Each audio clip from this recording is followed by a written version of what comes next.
The Q3FY23 results conference call of JSW Energy, hosted by Emkay Global Financial Services. As a reminder, all participant lines will be in the listen-only mode, and there will be an opportunity for you to ask questions at the end of today's presentation. Should you need assistance during the conference call, please signal an operator by pressing star then 0 on your touchtone phone. Please note that this conference is being recorded. I now hand the conference over to Mr. Abhineet Anand from Emkay Global Financial Services. Thank you, and over to you, sir. Thanks, Lizanne. Good evening, everyone. I would first like to thank the management for giving us this opportunity to host the call. Today we have with us from the management Mr. Prashant Jain, Joint Managing Director and CEO, Mr. Pritesh Vinay, Director of Finance, and Mr. Vikas Chaudhary, Head Investor Relations and Treasury, JSW Energy. We will have an opening remark from the management, post which we can have the Q&A. Over to you, sir. Thank you, Abhineet. Good evening, ladies and gentlemen, and firstly, wish you a very, very happy New Year to you and your family. So the quarter gone by was a good quarter in terms of the power demand, wherein we saw 6.4% power demand growth year-on-year basis.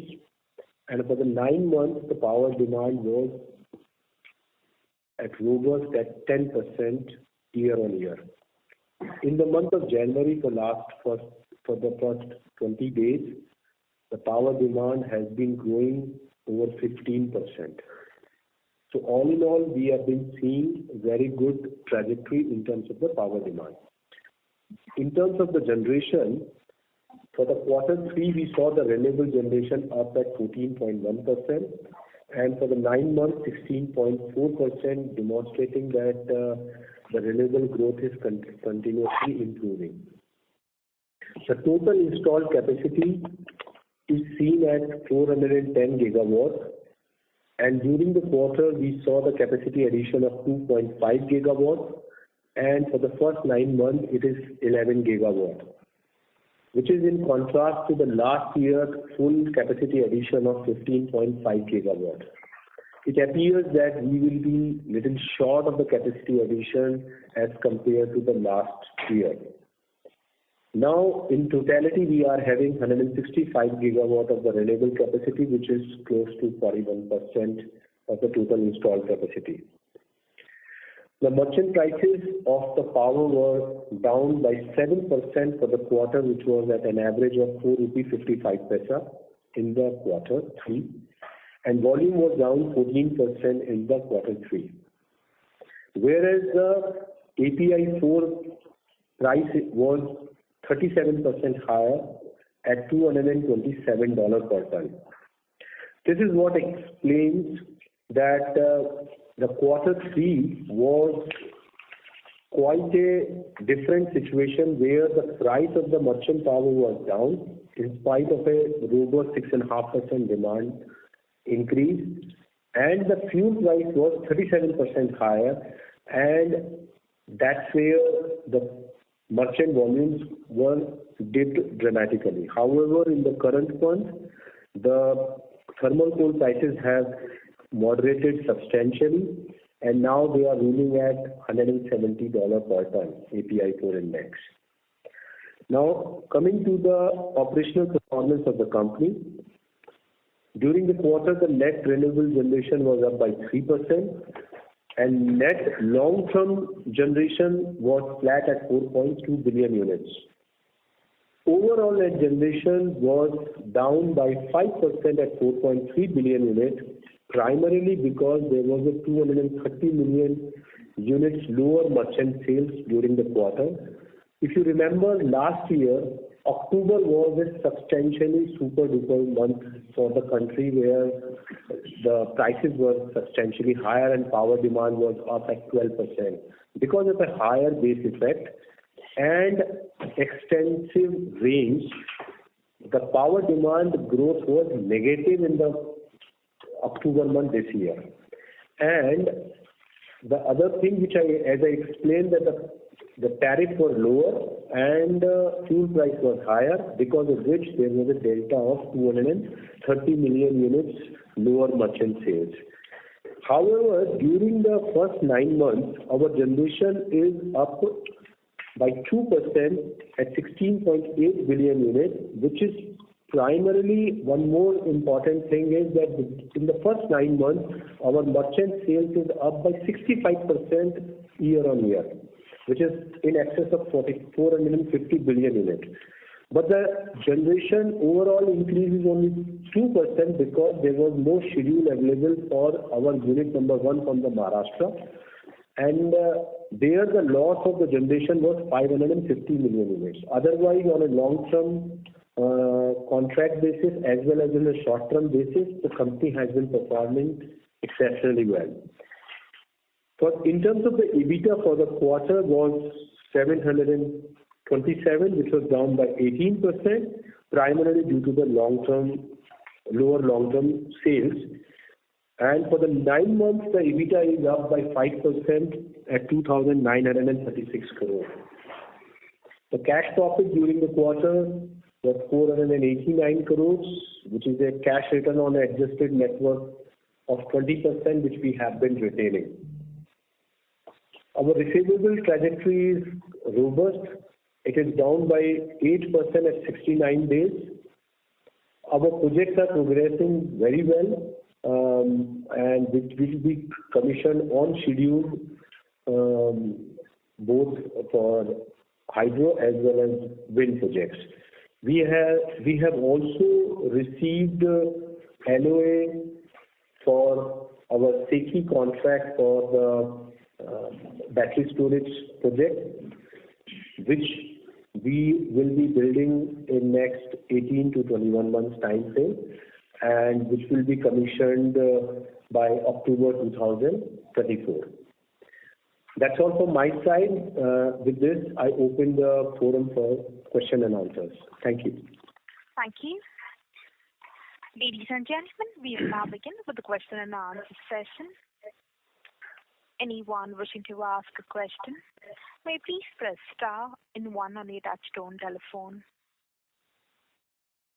If you wish to remove yourself from the question queue, you may press star and 2. Participants are requested to use handsets while asking a question. Ladies and gentlemen, we will wait for a moment while the question queue assembles.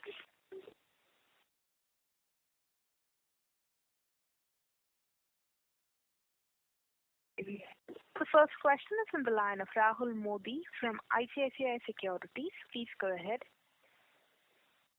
Thank you for the opportunity, sir. Sir, just a couple of questions, I had. First was with regard to, some economics, if you could help us with the BESS project that we've won, in terms of what would be the storage tariff, the cost, and how will the entire economics work. That is first. Secondly, some progress on how over the next 2-3 years. You mentioned that the Hind Bharat project would get commissioned over the next 24 months.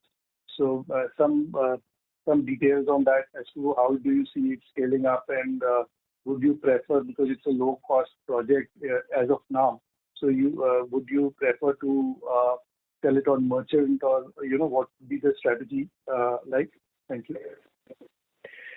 So thank you, Rahul. So this is a project which we are selling at a particular lease rent kind of a construct, wherein 60% of the capacity is being sold for 12 years at a 10 lakh, some 85,000 odd rupees per megawatt per month. And that's how it will be construed, and after 12 years, the project will be transferred back to SECI. The 40% capacity is belonging to us, which we are open to contract with other DISCOMs, as well as supplying these services into the ancillary market. There is a new ancillary market and a policy framework which has been opened up, and where we see a better potential to earn better returns as compared to what we are getting from SECI, and that's how the project has been conceptualized. In terms of the returns, we can guide at this point of time that we will be getting close to mid-teen or little higher returns than that, what we normally get in terms of any generation project. And since we are having number of levers available in front of us at this point of time, so this is what we would like to give you the guidance. But as the projects get commissioned and then other things and operating numbers start kicking in, then we can see if there are some positive surprises. But base case, we will be getting 15-16% kind of a equity IRR on the project. Oh, so just one follow-up on this. So basically, sir, the DISCOM will give you the grid power, and during their peak hours, we will supply it back to them after charging our charges. As far as I am concerned, I am supposed to make it available. The storage capacity should be made available. Whether they want to use in one cycle, they want to use 2 cycles, which DISCOM will contract the capacity with SECI, we are not aware about anything at this point of time. So how it is going to work is depending upon the DISCOM requirement. So we make the system available. They can give me the power in the daytime and take it in the night time. They can give me the power in the night time, take in the daytime. It depends on them. Got it. And sir, any indicative tariff, just to understand, in such projects, what is the tariff which is coming out to be? So it is again depends on the business case and business model. The tariff will be different if the one cycle is used.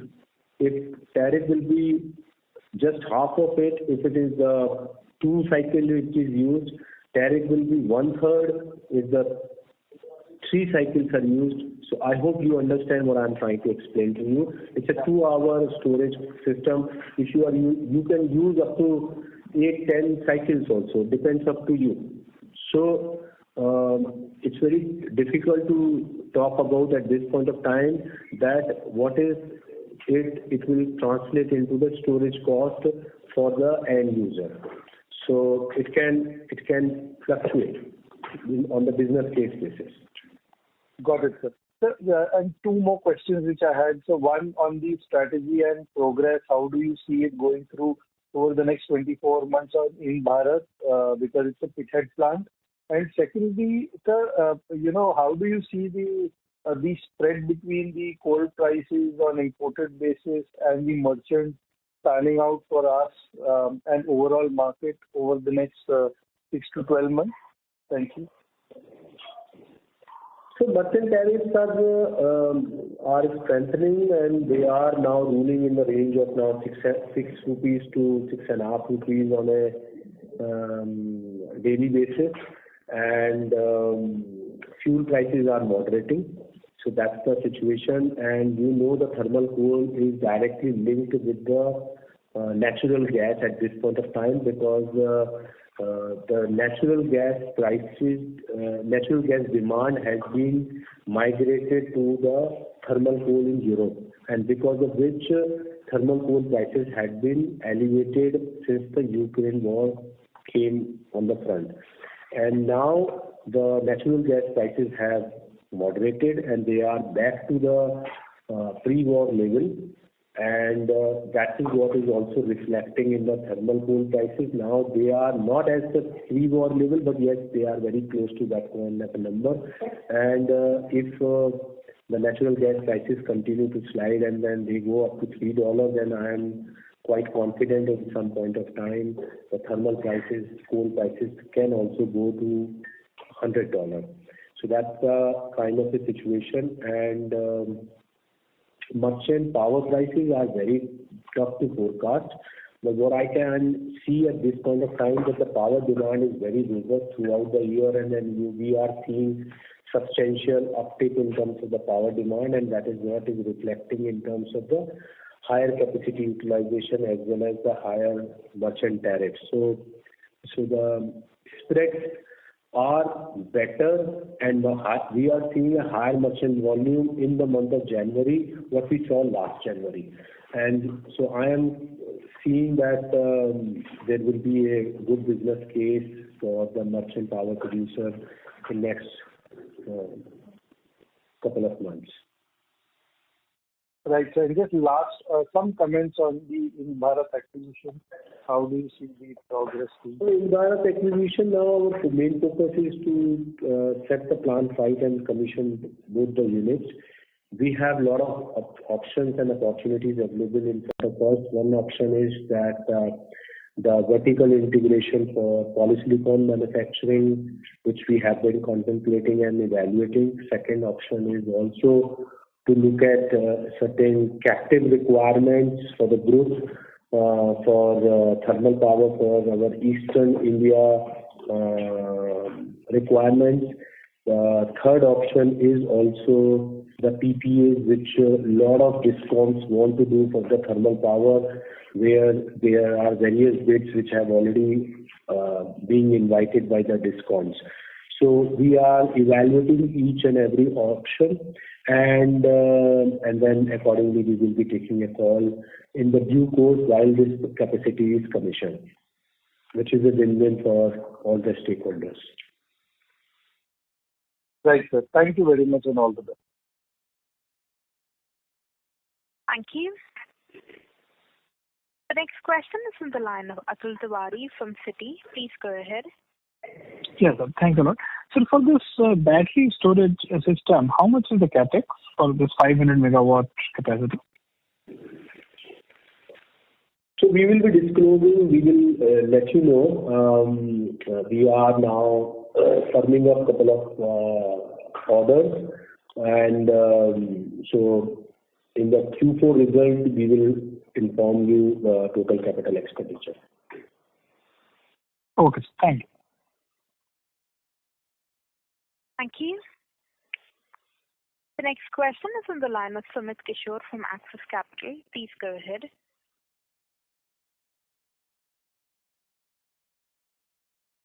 Sumit, your line is in the talk mode. Please go ahead. Good evening. My question is related to the acquisition of Mitra RE assets. On the last call, you had mentioned that you expected this to be completed or concluded before end of Q3, and the lockbox dates for the deal, I believe it's 1st April 2022. So what is the present status now? So I agree that we were expecting, but there are 17 lenders, and most of them are from the public sector, and then sometimes few things happen in terms of the lender NOC beyond our control. But most of the things are settled out. There are 17 lenders. Out of 17 lenders, 15 NOCs have come, and then 2 are in pipeline, which are expected anytime soon. Anytime soon means within days, not in weeks. And that's the only thing which is pending. And the moment it happens, then we will be in a position to complete the deal. And as you know that a balance sheet comes to us from 1st of April 2022 itself. However, the consolidation will take place on the date of closing. Okay, so the P&L will not get consolidated from 1st April 2022? No. That will be whatever the adjustment will be done in the net worth and then gross blocks. Accordingly, the consolidation will happen from the date of acquisition. Okay. And is there any updates that you have from the last call on your pump storage hydro initiatives? So those are moving fine right now. I must tell you that it requires a detailed project report needs to be prepared. Then, based on that report, they need to be approved by the CEA. So, and also there are the public hearing is to be done to take the environment clearance. There has to be the complete, detailed engineering has to be done. So all those things are going on all the projects. And as we have also mentioned in our presentation, that the first project for our captive requirement at Vijayanagar we will start the construction in the current calendar year. So there we have already moved very advanced in terms of all kind of approvals, and we have already floated tenders and other things. So at some point of time during the calendar year, we will be, once we firm up the things, we will be going to the board and then start the construction immediately. However, before we are going to the board, we are doing all kind of a preparatory exercise, and this is what is going on in all the projects in parallel, whatever we have disclosed to the market for 7.8 gigawatt, which is equivalent to 50 gigawatt hour of the project. So every day things are progressing well, but since all these are greenfield projects, all these activities are going on in parallel, and year on year we will see that the different projects will be going on to the construction mode. Okay. Just finally, could you also tell us what is the status, of the 195 billion rupee PLI for solar manufacturing? How close are we to, the bidding stage and the final decision being taken? We are same as anybody else. We are working with the industry and then Government of India, and as and when anything is in the final stage, we will be looking to participate into it and see that whether we are competitive to get something in that or not. Sure. Thanks a lot, and wish you all the best. Thank you. A reminder to the participants, anyone wishing to ask a question, may please press star and 1.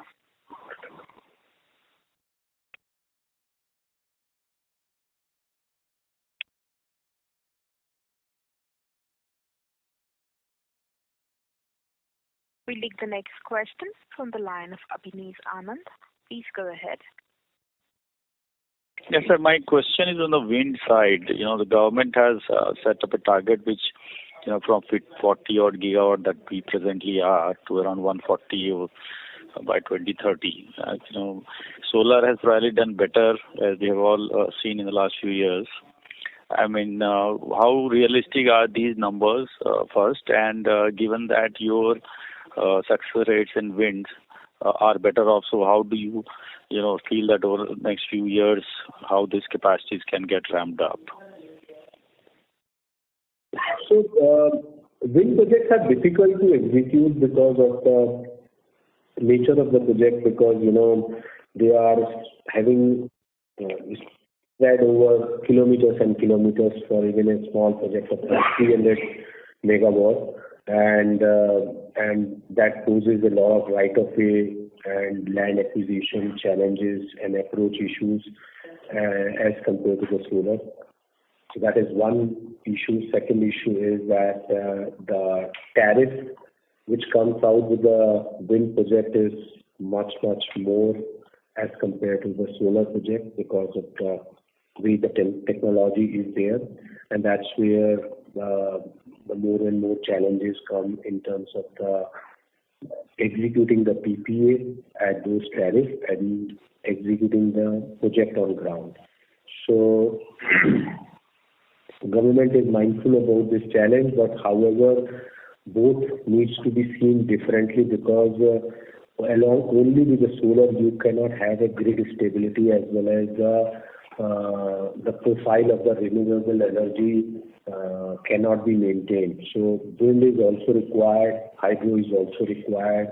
So there has to be a blend which is required for the country as a whole, and similarly thermal is also required. So that's the step in that direction.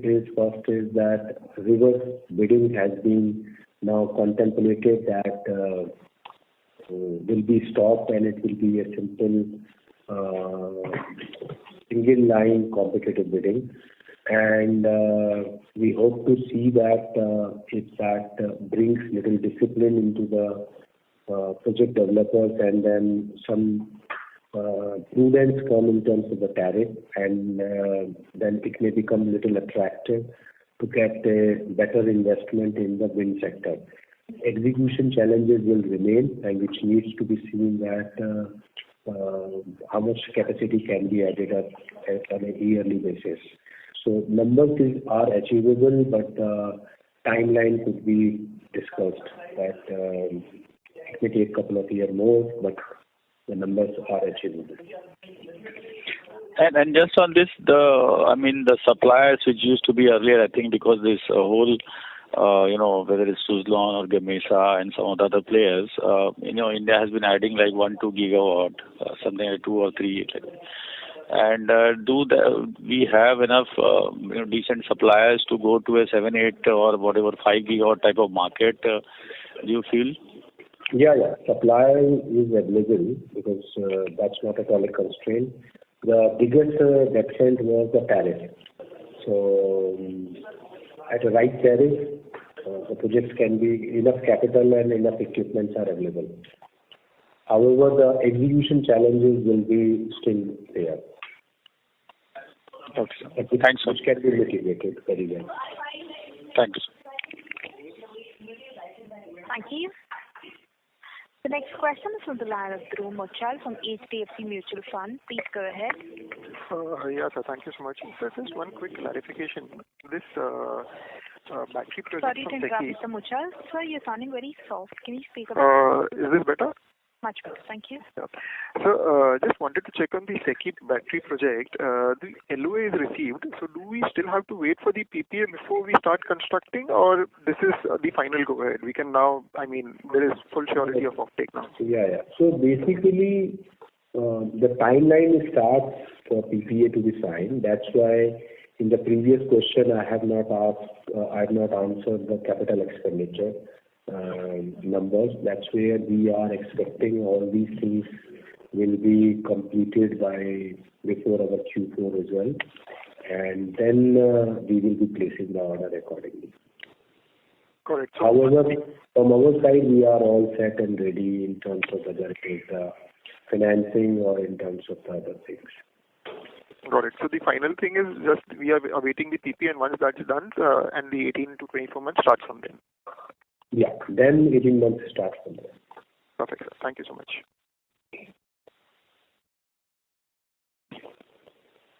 Thank you.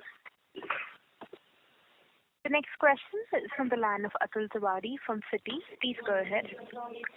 Yes, sir. Thanks a lot for the opportunity again.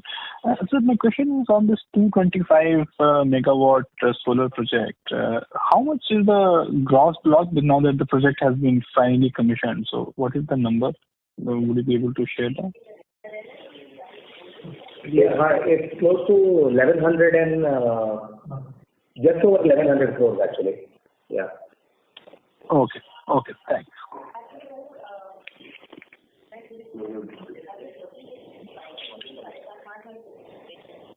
Thank you. Ladies and gentlemen, that was the last question. I now hand the conference over to the management for the closing comments. Thank you very much. Thank you, Abhineet, for the call. Have a nice evening. Bye. Thank you. Ladies and gentlemen, on behalf of Emkay Global Financial Services, that concludes this conference call. We thank you for joining us, and you may now disconnect your lines. Thank you.